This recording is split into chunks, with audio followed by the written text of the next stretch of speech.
This island is a vast prison where everyone is trapped. Just like me. I'm going to change all that. You'll help me, won't you?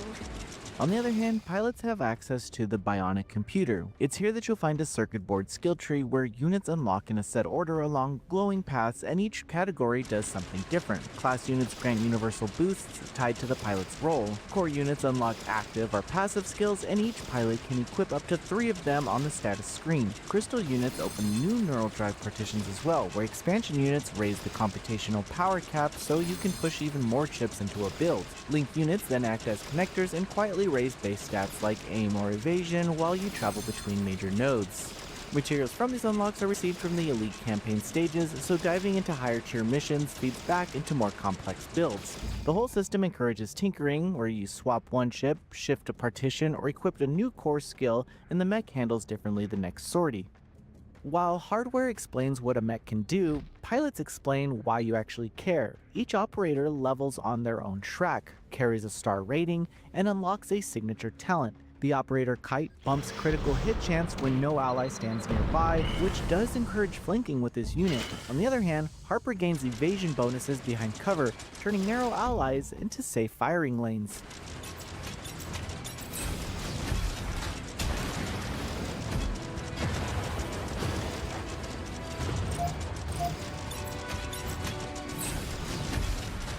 Story skits pop up between sorties, and it's here that the GKD squad debates contracts, rival factories sabotage prototypes, and friendships form when a common enemy is found.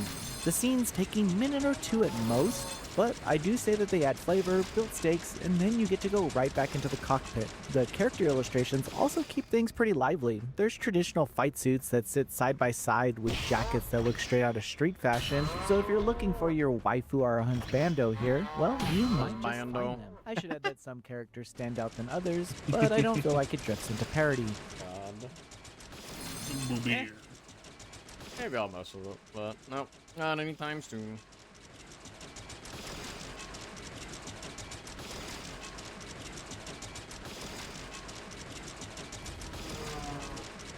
Like an anime that's out this season, we're not doing that. Is this a GU appreciation video? I knew that this was going to happen eventually.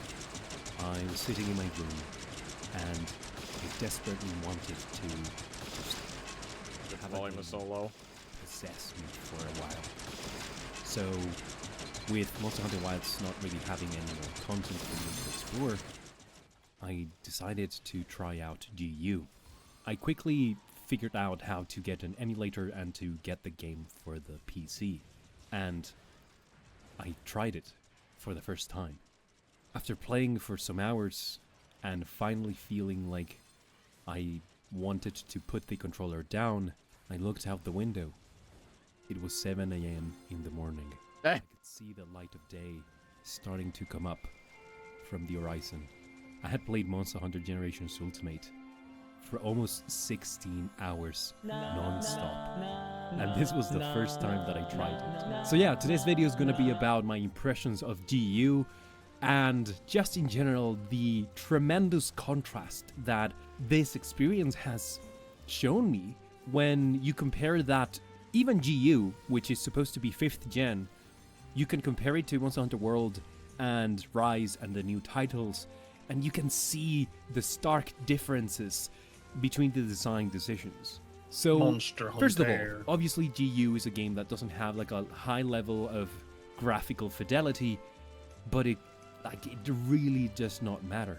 I couldn't care less about that because the gameplay is just stellar. This was peak Monster And so, Hunter. one of the first things that called my attention was this whole thing about the styles. You know, you have different weapons with different styles and hunter arts.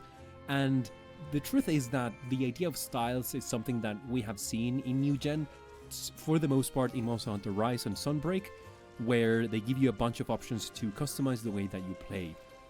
But the truth is that just in general, styles are like this cool addition to allow you to play the weapon with slightly different changes in gameplay that still manage to make the experience refreshing. And because I'm such a one weapon anti, obviously, I mostly played with Charge Blade. I am playing like I think it's I'm playing Adept Charge Blade, I think. And for the most part, it has been amazing. Weapon combos are not very complicated from what I've seen. For example, I also tried Switch Axe, and Switch Axe has a very simple combo. It's like people complain that in Wilds you spam triangle until the monsters are dead, and Switch Axe is kind of like that. Now, granted, I am obviously very inexperienced with that weapon, but for the most part, that's what I was doing, especially when I was farming Malfestio later on. But yeah, okay, so one thing that I have to make clear is that I went in completely blind. I didn't want to check any guides. I didn't want to check any kind of instructions as to what to do in the game, because I wanted to see just how good is GU at onboarding new players in a time where you could still see a lot of the old gen designed in the game. And for the most part, I wouldn't say that the game does a bad job at onboarding players. The only problem is that you really have to pay attention to the things that are presented to you, especially in text, especially in the dialogues. I think that sadly this type of design has become really incompatible with today's design. People want to understand things as fast as possible, and simply sitting there reading instructions or reading tutorials. Like, even back in the day, people would skip tutorials, but they would still at least stop to read what the NPCs had to say, mostly to have a general understanding of what is going on. And I feel like today, there's this whole just resistance or complete disregard for the information that can be presented to you via text, which can sometimes be vital to your experience. So I've managed to have a fairly good experience only by reading what the NPCs are telling me to do, or by reading the different tutorials. But I understand that it's very likely that there's a bunch of things that I'm still not... Parrying while you were charging your fucking game, because sword attack was peak, though. That was good. Monster Hunter has always been like this. That felt nice. Some things that you're not really going to understand just right away, unless somebody tells you about them, or unless you've been playing for so long that you eventually stumble upon it, right? Now, the combat. Monster Hunter has always been praised for that's combat, fine. and to be fair, GU holds extremely The Starlight well. Red Fairy That Dragon. said, and then the Green I Fairy can Dragon. completely see He's not rolling for fats. that old gen No, I can just be had very these. frustrating Oh. for people that have played mostly I just new haven't gen activated games. all of them. They're all And this sitting is in my because inventory, everything my is a lot pointed more inventory, stiff. and I kind of Oh. decided But at to the do same something time, now. it's simple yet deep. And this is a concept that I think we have to embrace more just in general. I think the reason why Monster Hunter combat is so good is because it's not particularly difficult, despite the meme that Charge Blade is this like fucking 200 IQ weapon. The game plan that you're following is rather straightforward. And it's if you can reduce the weapon to its more important elements, you will find that it is not particularly difficult to play it, and like finding that simplicity is where you can find the true depth of many of the weapons in the game, right? Now, I will give it to old gen that the games were extremely punishing just in general. A lot of people like to rave about this idea that restocking is like killing difficulty, but I don't think that's an argument that can hold up very well, mostly because I can see the intention for devs to give you different options And I completely disagree with that point, but we'll continue. to have more healing items, right? You can still craft on the go, at least in GU. You can do this thing where you zone out. You know, you go to a different zone to take some distance from the monsters, so that you can have some breathing space to heal. And you are still limited by the fixed amount of potions you bring, instead of having 3,000 fucking, mega potions sitting in the camp when you get back. So, anyways. Wrong. Sharpen, do whatever you want, and then you come back.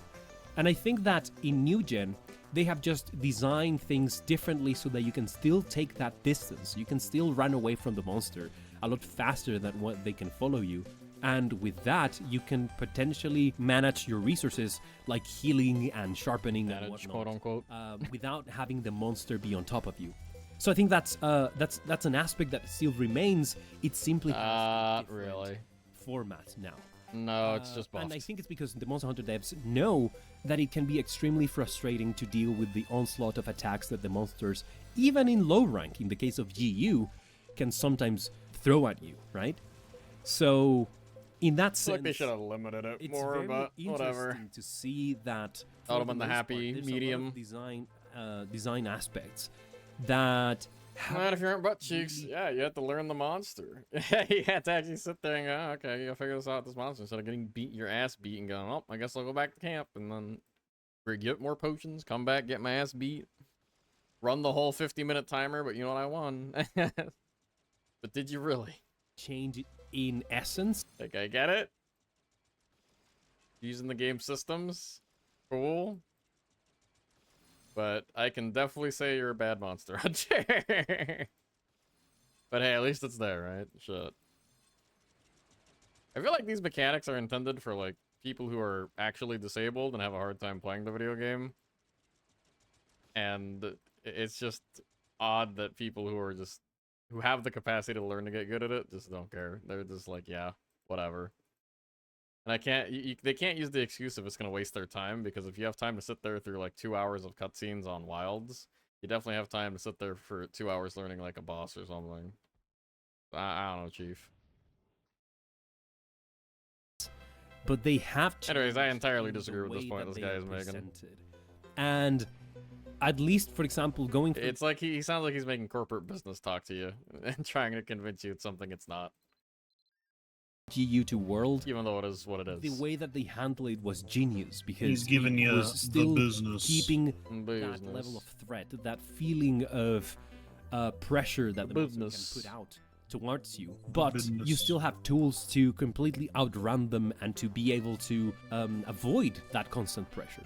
Another aspect that really surprised me is that, well, you know how people complain that in Wilds, for example, there's not enough weight to status effects, and in GU it is the complete opposite.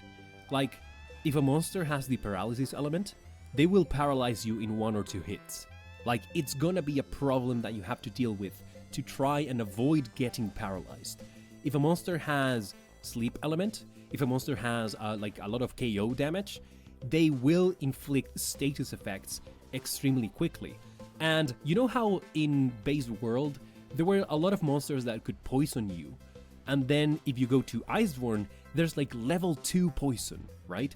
Where you start losing health like extremely fast. For example, people that fought Viper Tobi Kadachi would find themselves against this problem, right? Where Tobi would poison you once, but then if you're hit with another poison attack, you would get like this really strong Yeah, poison that will sure. destroy you in a couple of seconds. I think, I'm not sure, that type of mechanic in GU applies for most Phantom. ailments. Wow.